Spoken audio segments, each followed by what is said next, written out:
Bonjour à vous. Dans ce podcast, je vais aborder deux éléments importants qu'on traite dans la géobiologie quantique. Il s'agit des mémoires et des micro-vibrations présentes dans un lieu, que ce soit une maison où vous habitez ou un espace de travail. Euh, je suis en mode vocal pour gagner un peu de temps, mais surtout pour que le message occupe de plus en plus la place plutôt que le messager. Commençons par les mémoires des mémoires présentes dans un lieu. Euh, Parfois, vous entendez dire que tout s'efface avec le temps. Mais en fait, moi, ce que j'ai observé, c'est qu'il n'en est rien. À moins qu'on prenne certaines initiatives. Je dirais d'ailleurs plutôt que tout s'accumule avec le temps. Alors, je vais prendre un exemple très simple et très parlant pour tout le monde. Euh, on va prendre une habitation occupée par une famille où pendant des années, il s'est passé des situations suivantes. Euh, à la base, la situation est normale, mais comme ça peut arriver, un des parents devient violent. Par exemple, je ne sais pas, le père, il commence à boire, puis il commence à agresser sa femme, puis ses enfants, puis eux, ils ne se laissent pas faire, ils répondent. Et puis il y a des scènes de violence qui vont se produire régulièrement. Euh, Ceci va engendrer chez chacun des sentiments comme la colère, la tristesse, la peur et une énergie de basse fréquence va s'installer parce que la peur, parce que la colère, la tristesse, ce sont des états de basse vibration. Sauf que cette atmosphère de vibration basse, qui est basse en fréquence, va être enregistrée dans tout ce qui constitue ce lieu. En l'occurrence ici, je parle de la maison, que ce soit le vide ou le plein, c'est-à-dire les matériaux qui constituent la maison, des murs du sol au plafond. Et quand je parlais du vide, ça veut dire dans l'espace. Ces micro-vibrations vont imprégner le lieu et ça, dans la géobiologie quantique, ça s'observe très clairement et ça se mesure vibratoirement. Continuons avec notre exemple, donc notre famille qui à la base c'était une famille où tout se passait bien, puis la violence s'installe jusqu'à ce que la violence physique peut même aller loin. Par exemple, le mari tue sa femme par un crime de sang.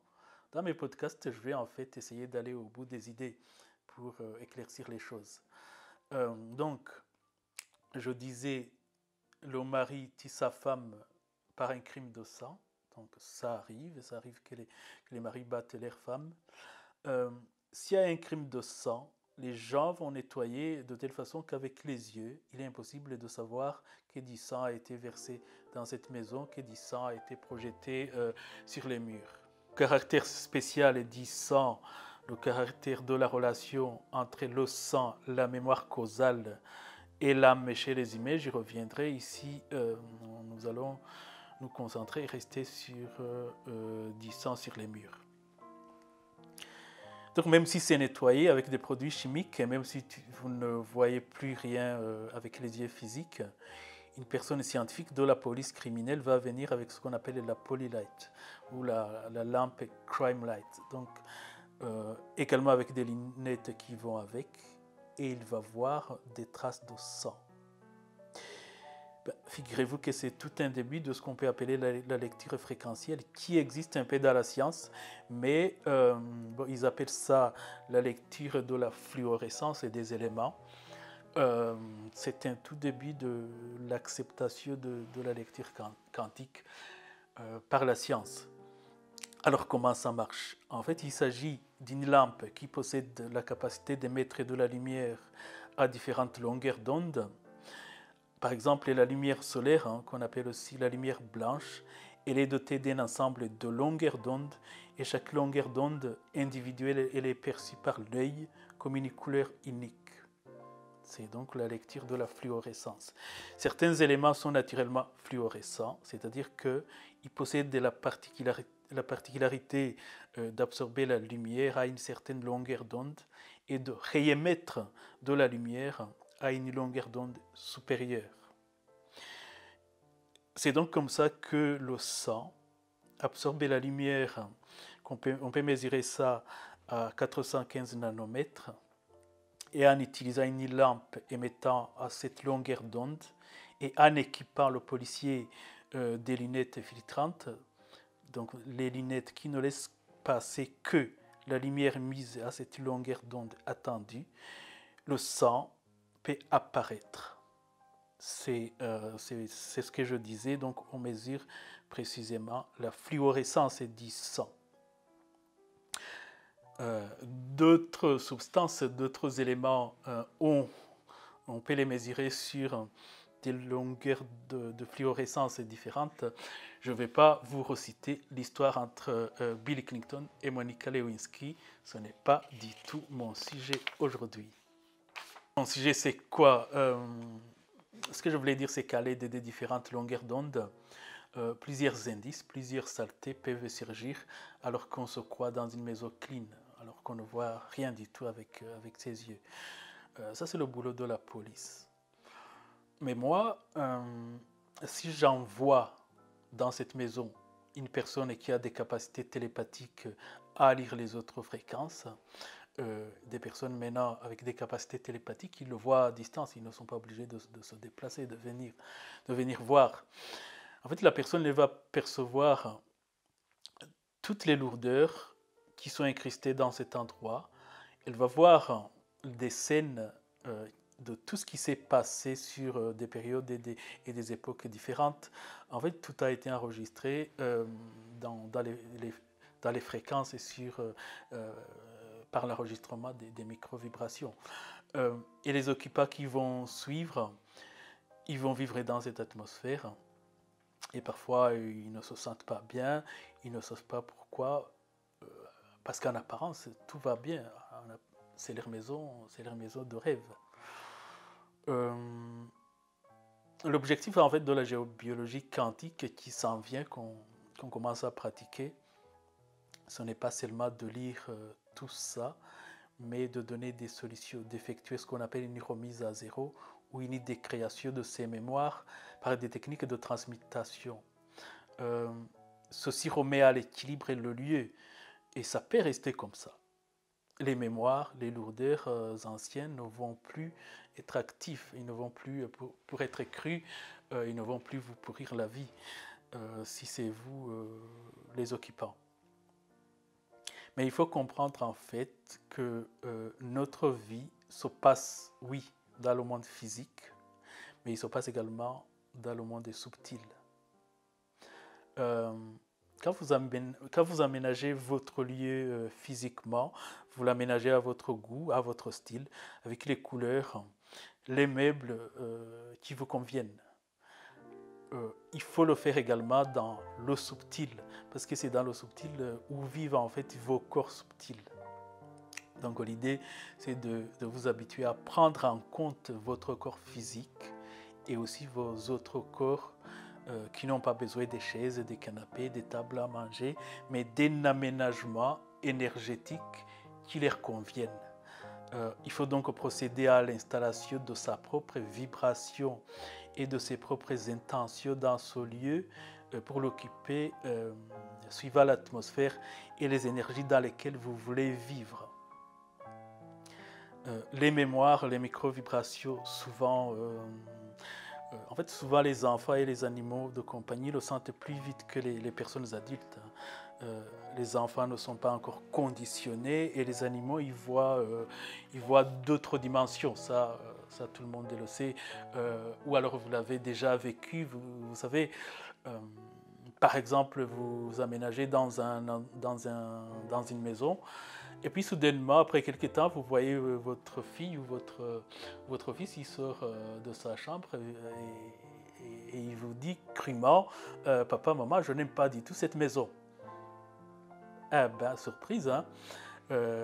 Également, il vous est arrivé d'installer votre chien ou votre chat dans un espace que vous lui avez préparé et il ne veut pas du tout y rester. Il va bouger ailleurs, il veut aller ailleurs. En fait, plutôt que de gronder votre enfant ou votre chien ou alors votre chat, le rôle d'une personne adulte et consciente, c'est de prendre en compte d'autres types d'énergie et savoir que c'est normal. Il y a d'autres énergies dans un lieu, dans une maison, qui sont sur d'autres fréquences et que les enfants, ils ont encore cette capacité de sentir, de voir les choses, de lire d'autres fréquences. Les animaux, ils ont cette capacité de manière naturelle. Alors, d'ailleurs, pour revenir sur les micro-vibrations, dans un livre très connu sur la géobiologie, c'est un livre de Jocelyne Fanguin, voici ce qu'elle dit. Si je le trouve et que je trouve la page. Oui, donc c'est à la page 64. Le livre s'appelle Cours complet de géobiologie, habitat, santé, vitalité, et c'est aux éditions Trajectoire. Les MIRFO fonctionnent d'accumulateurs des ondes véhiculées par des micro-vibrations ambiantes. Certaines maisons sont qualifiées de maisons à bonheur ou des maisons à malheur, ou parfois même de maisons à cancer. Il est aisé de comprendre que dans un habitat où les habitats se sont succédés et y ont vécu erré en bonne santé, les vibrations émises par ces personnes ont imprégné le lieu d'énergie positive. Quel bonheur d'y vivre. Au contraire, si dans un habitat les soucis, les mésententes se sont perpétués d'occupant en occupant, les vibrations absorbées et retransmises par cette habitation vont être qualifiées de néfastes. Les ressentis des habitats vont être différents d'un habitat à l'autre en fonction de tous ces paramètres et la réceptivité de chaque être humain. Alors, c'est quoi une maison à cancer? Je continue dans le livre de Jocelyne Fanguin. On va prendre l'exemple d'une maison ne pouvant être qualifiée d'insalubre, car sa nocivité n'émane ni du sol, donc pas de la géologie tellurique, ni du lieu, ni de l'environnement cosmique, ni de causes évidentes comme l'électromagnétisme. Par contre, une ou plusieurs personnes y sont résidées un certain temps et elles étaient atteintes d'un cancer. Toute maladie émet une longueur d'onde qui lui est propre et le cancer également émet sur sa propre longueur d'onde. Et la longueur d'onde du cancer a été répertoriée et elle est très précisément de 4814 angstroms. Donc il suffit de détecter cette longueur d'onde, de détecter les micro-vibrations de cette maladie et de les neutraliser, de les remettre à zéro pour rendre la maison viable par rapport aux occupants. Alors c'est intéressant que je vous raconte tout ça, mais ce qui m'intéresse également, c'est de vous donner des solutions. Alors, quand on expose tout ça, on peut penser que c'est vraiment très compliqué. Figurez-vous que les solutions sont plus simples qu'on ne l'imagine. La meilleure solution actuelle, moi, que j'ai observée et expérimentée, c'est la géobiologie quantique qui se met en place.